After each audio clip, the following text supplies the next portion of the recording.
नीलम गोरे बोलतायत, थेट तिकडे जातोय. काय आहे याला जोडून असाही प्रश्न आहे की काही कॉल रेकॉर्डिंग जे होते फोन केलेले तेही कोर्टात पोलिसांनी सादर केले, त्याचंही इन्व्हेस्टिगेशन होत आहे. तर त्या अनुषंगाने काही मागणी केली. तुमच्या मार्फत सगळ्या जनतेपर्यंत अनेक प्रश्न पोचावेत असं आम्हाला वाटतं, पण गेल्या 40 वर्षाचा माझा अनुभव पाहिला तर आरोपीशी संबंधित असणारे अनेक दलाल हे आम्ही काय काय माहिती घेतली याच्याच मागे टेहाळणी करत असतात आणि त्यामुळे आम्ही काय काय बोललो हे तपशीलवार सांगणं मला योग्य वाटत नाही आहे.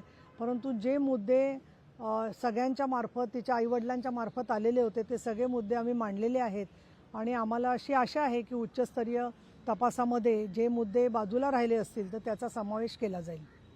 ठीक आहे, थँक्यू. लोकशाही मराठी ऐका, पहा, जागरूक रहा.